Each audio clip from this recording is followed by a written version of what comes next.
Assalamualaikum semuanya. Sebelumnya saya ucapkan terima kasih karena masih mengikuti cerita di channel ini. Dan untuk kawan-kawan yang belum subscribe ke channel ini, dukung saya ya dengan klik tombol subscribe dan klik tombol lonceng untuk bisa mendapatkan cerita gratis selanjutnya di channel ini.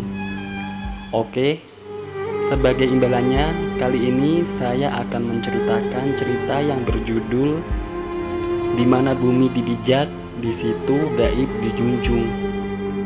Bagian ke-21.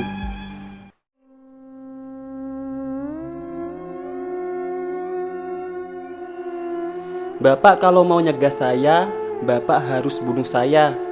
Tapi saya pastikan, walaupun tanpa badan dan hanya tersisa kepala, saya Ganindra Basudewa tetap akan datang ke sana. Dan malam ini tetap akan terjadi pertumpahan darah. Jawabku dengan berbalik dan berjalan meninggalkan Ida dan Pak Sami menuju ke gelapnya malam hutan Borneo.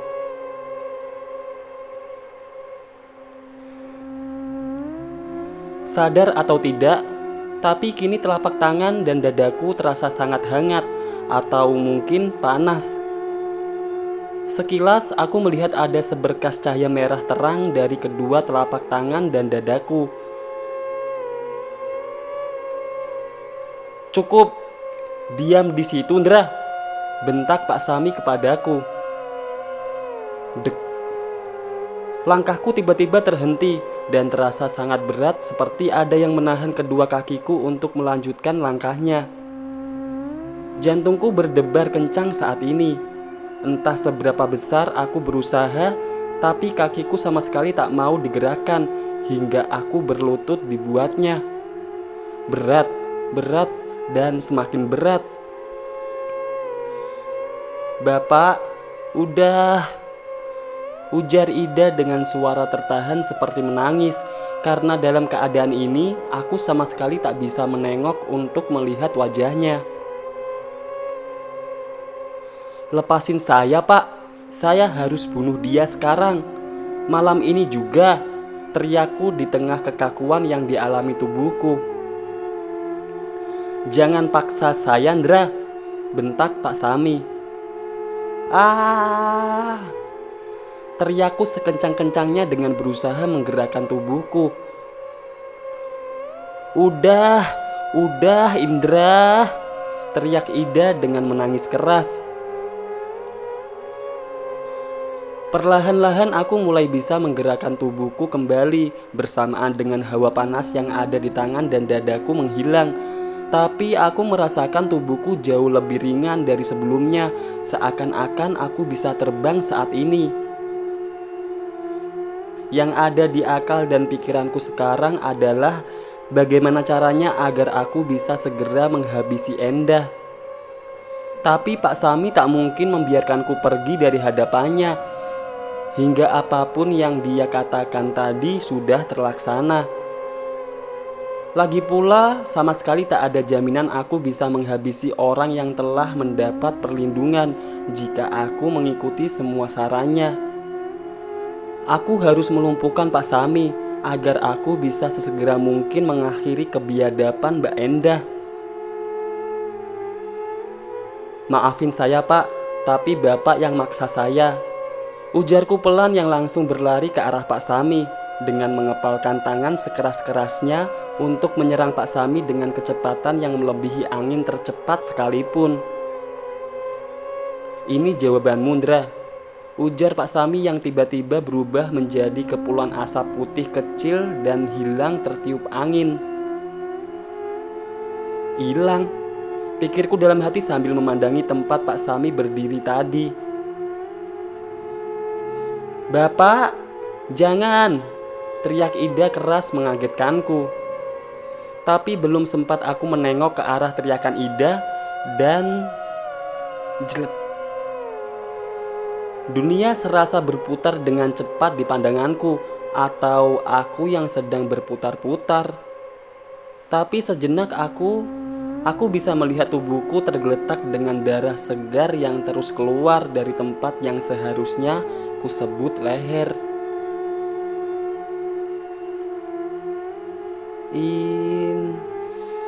Suara yang kukenal sebagai suara Ida terdengar pelan di telingaku. Jadi gini akhirnya, ujarku, tapi sama sekali tak ada suara yang keluar dari mulutku. Pandanganku perlahan terasa berat, seiring rasa pedih teramat sangat yang mulai kurasakan. Gelap, gelap, dan semakin gelap.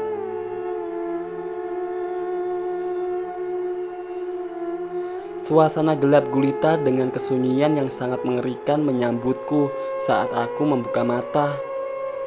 Hal pertama yang kusadari saat ini adalah aku tidak bernafas dan jantungku tidak berdenyut. Gua mati. Gumamku saat mencoba memfokuskan mataku untuk melihat telapak tanganku sendiri dalam kegelapan. Tapi semuanya percuma. Kegelapan ini tak memberikan setitik cahaya untukku. Pertanyaan seperti di mana, kenapa, bagaimana, sepertinya tak akan kutanyakan saat ini. Toh, siapa yang akan menjawabku? Sekarang, aku hanya bisa menunggu kedua malaikat yang dijanjikan itu. Apakah mereka akan menyiksaku, ataukah mereka akan menuntunku ke tempat yang indah hingga akhir dunia nanti? Dek. Perasaan gak nyaman apa ini? Gumamku dalam hati saat suasananya yang kurasakan di kegelapan ini tiba-tiba berubah aneh. Aneh yang tidak dapat kugambarkan. Aneh yang seakan ada sesuatu yang mengganjal untuk kuungkapkan, tapi aku sama sekali tidak tahu apa yang sebenarnya terjadi.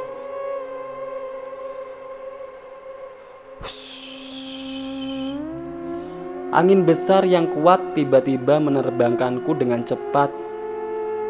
Aku tidak tahu kemana angin ini akan membawaku. Tapi setitik cahaya di kejauhan perlahan mendekat dan semakin mendekat. Bruk.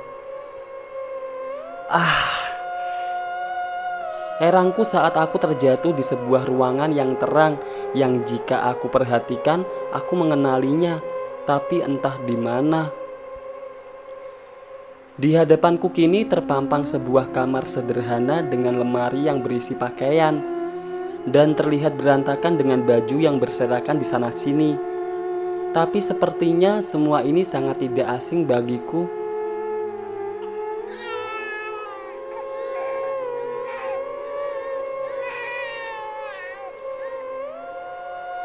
Suara tangis seorang bayi mengejutkanku.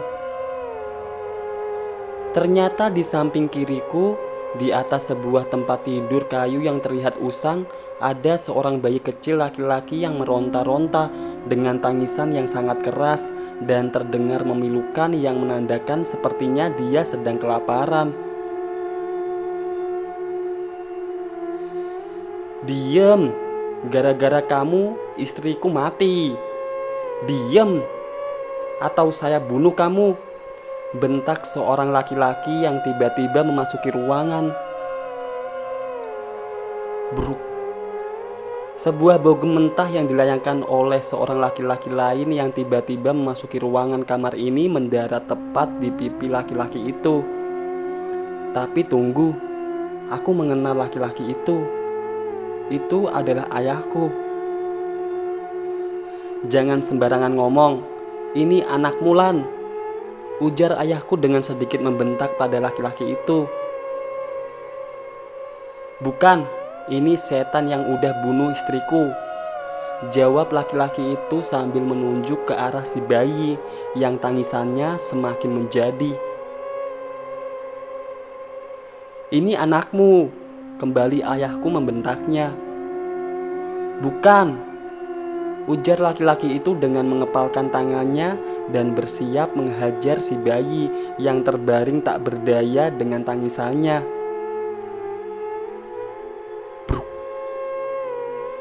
Tinju laki-laki itu mendarat di punggung ayahku yang dengan sengaja menutupi bayi itu dengan tubuhnya. Dan tanpa berkata apapun, ayahku langsung menggendong bayi itu dan membawanya keluar ruangan kamar ini. "Bawa, bawa, bawa pergi setan itu dari sini!" teriak laki-laki itu diikuti dengan tangisannya. Laki-laki itu menangis dengan sejadi-jadinya dan keluar pelan dari mulutnya ratapan-ratapan akan betapa ia kehilangan istri yang sangat dicintainya dikarenakan telah melahirkan anak mereka. Apa bayi yang dibawa oleh ayahku adalah aku? Apakah ini berarti aku bukanlah anak dari orang tuaku? Dan berarti orang yang sedang menangis di depanku ini adalah orang tuaku. "Belum saatnya, Mas," ujar suara yang kukenal tepat di belakangku. "Lucy," ujarku sambil membalikan badan ke arah suara itu. Entah bagaimana aku menggambarkan apa yang kurasakan saat ini. Lucy dengan mengenakan pakaian putih indah sedang tersenyum lebar ke arahku. "Tempat kakak bukan di sini," ujar suara seorang anak perempuan kecil tepat di sampingku. Tiara?" tanyaku bingung sambil melihat ke arah Lucy. Lucy hanya mengangguk dengan tetap tersenyum. Tia memegang tanganku dengan lembut, tapi sangat terasa dingin. "Makasih," ujar Tia sambil memeluk kakiku.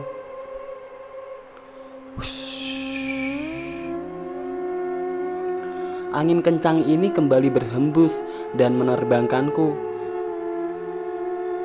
"Enggak, jangan sekarang, Lus!" teriakku dengan menangis dengan sejadi-jadinya.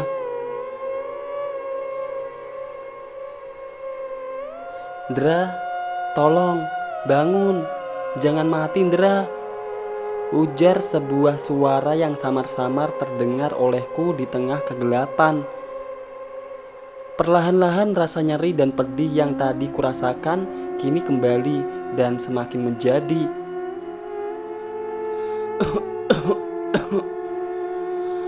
Aku terbatuk tak kuat menahan rasa sakit di sekitar leherku. "Dra," ujar suara itu semakin jelas dan ku kenali sebagai suara Ida. "Ida?" ujarku perlahan dengan menahan rasa sakit yang teramat sangat. Tiba-tiba tubuhku seperti dipeluk dengan erat, sangat erat hingga aku tak bisa bernafas dibuatnya. "Dah, sakit," ujarku pelan tepat di telinga Ida. "Biar kamu sakit, asal kamu enggak mati," ujar Ida yang juga tepat di telingaku. "Tapi sumpah dah, sakit betul," ujarku dengan perlahan membuka mata. Benar saja, Ida sedang memelukku erat dengan menangis dengan sejadi-jadinya.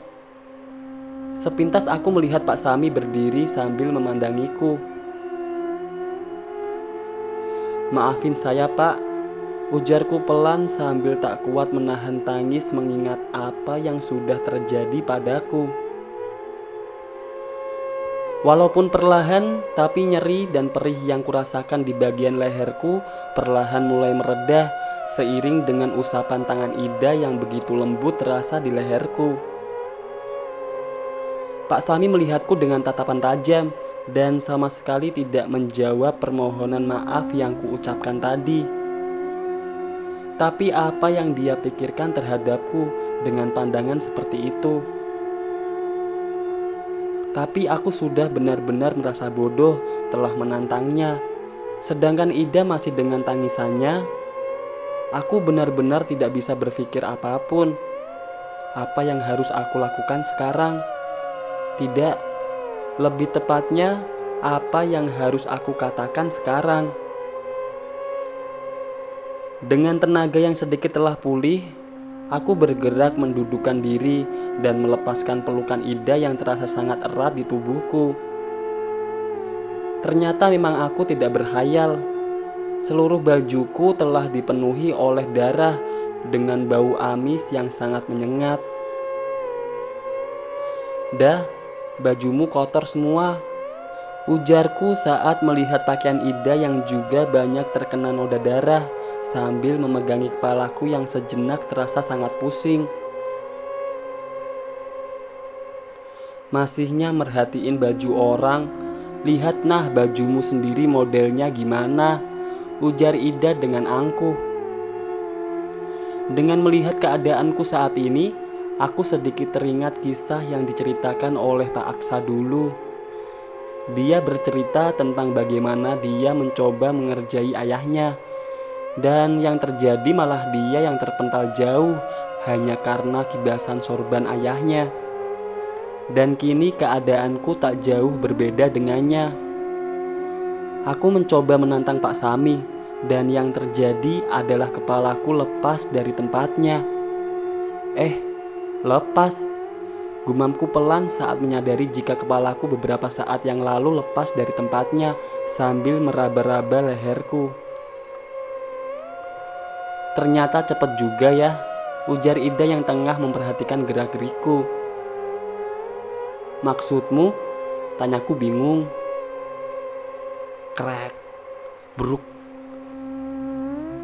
Belum sempat Ida menjawab, pohon besar yang berada tak jauh dari kami tiba-tiba tumbang dan jatuh hanya beberapa meter dari tempatku saat ini. Entah apa yang terjadi, tapi Ida nampak memasang wajah yang sangat marah, dan Pak Sami langsung bersiap dengan kuda-kuda siaganya. "Ada apa dah?" tanyaku bingung. "Dia ada di sini," ujar Ida dengan nada bergetar.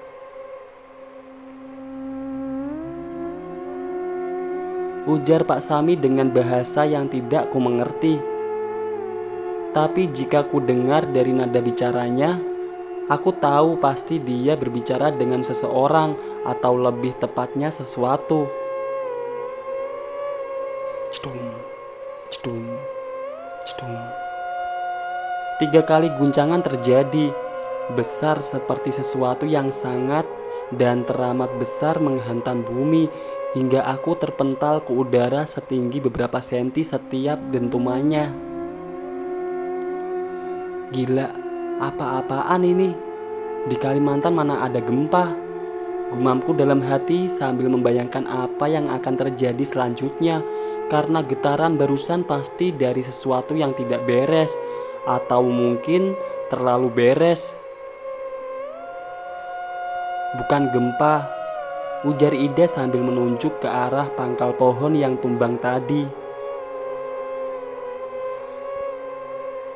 Dari kegelapan muncul seorang yang berpakaian sangat mirip dengan Pak Sami, dan hanya berbeda jika bulu yang tersemat di kepala Pak Sami jauh lebih besar. Tapi sepertinya aku sangat tidak asing dengan orang itu. Tidak, bukan hanya 1, 2, 3, 4. Mereka ada sekitar belasan atau bahkan puluhan orang dan membawa senjata parang lengkap. Ada apa ini? Tapi aku benar-benar mengenal salah satu dari orang itu. Tapi entah di mana dan siapa dia. "Dah, bawa Indra mundur," ujar Pak Sami dengan bahasa yang sedikit dapat ku mengerti. Ida menarikku beberapa meter ke belakang Pak Sami. Orang-orang itu kemudian berbincang dengan Pak Sami dengan bahasa yang tidak dapat ku mengerti sama sekali. Aku mencoba menengok Ida, tapi Ida langsung mendekatkan jari telunjuk ke mulutnya yang menandakan aku harus diam. "Kalau mereka tahu kamu tadi nyerang bapak, kamu dalam bahaya, Indra," ujar suara Ida yang tiba-tiba berbicara di kepalaku. Sontak aku tertegun mendengarnya dan langsung melotot ke arah Ida. "Inikah yang dimaksud Pak Sami dengan perang?" ujarku dalam hati. Hush. Krek. Dari kegelapan di arah yang lain, tiba-tiba muncul seorang lagi yang berpakaian seperti Pak Sami. Orang ini yang kukenal sebagai Roy dan pernah kutemui saat aku di hutan dulu. Tapi membuatku terperangah adalah sosok yang mengikuti di belakangnya. "Buning," ujarku lirih melihat Buning berjalan mengikuti Roy. Ya, dia berjalan dengan tubuh yang lengkap dan bukan dengan wujud jeroan mengerikan yang selama ini muncul di hadapanku. Dan itu berarti selama ini dia belum mati. Dan penglihatanku saat di rumah Pak Yudi benar-benar salah atau sengaja dibuat salah. Kini perkataan Mbak Endah terngiang di kepalaku. Jika aku akan segera bertemu dengan Buning. Tanpa kusadari, tapi entah sejak kapan aku sudah menggenggam erat tangan Ida. Dan Ida pun melakukan hal yang sama. "Orang yang sudah dapat perlindungan sang," ujar Ida di dalam pikiranku. "Iya, aku kenal dia," jawabku.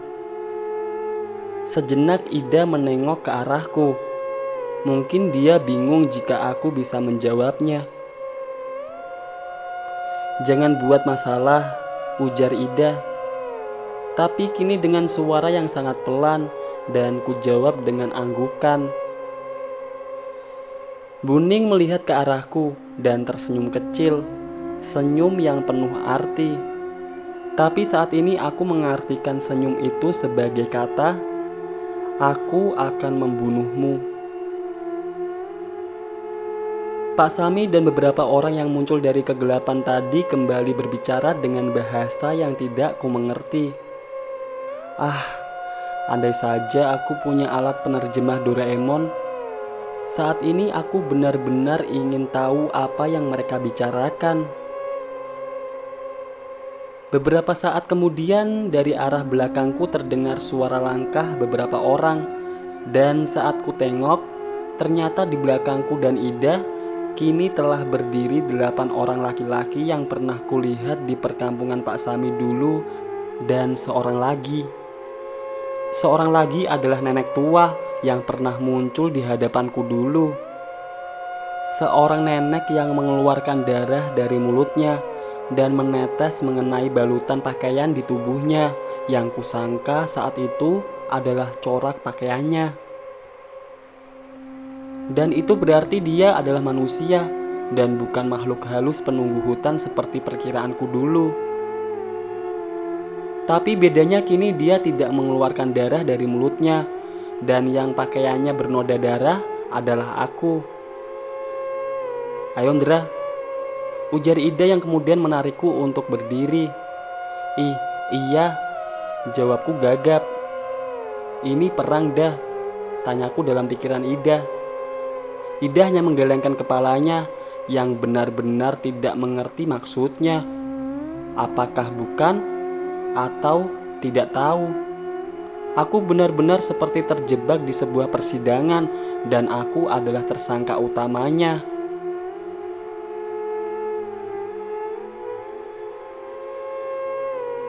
Ujar Pak Sami dengan nada sedikit tinggi. Serak. Tring. Seketika itu pula, para laki-laki di belakangku mengeluarkan senjata mereka yang sebelumnya tersarungkan dengan rapi. Dek. Aku benar-benar terkejut saat mengetahui reaksi dari para laki-laki yang ada di belakangku. Karena dengan reaksi seperti itu, sepertinya apapun yang dikatakan oleh Pak Sami barusan artinya pasti tidak baik.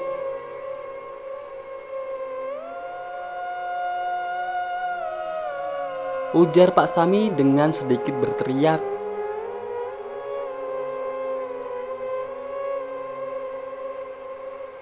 Jawab Ida yang langsung berlari dengan menarik tanganku.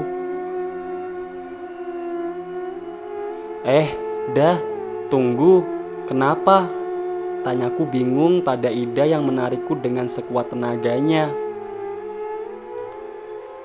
Ayo Ndra, kita lari dari sini, kita disuruh bapak pergi. Ujar Ida terengah-engah dengan mengeluarkan air mata dan tak dapat menyembunyikan tangisannya. Aku melihat ke belakang dan para laki-laki yang berada di belakangku tadi seperti menutupi tempat kami berlari dari orang-orang yang ada di depan mereka.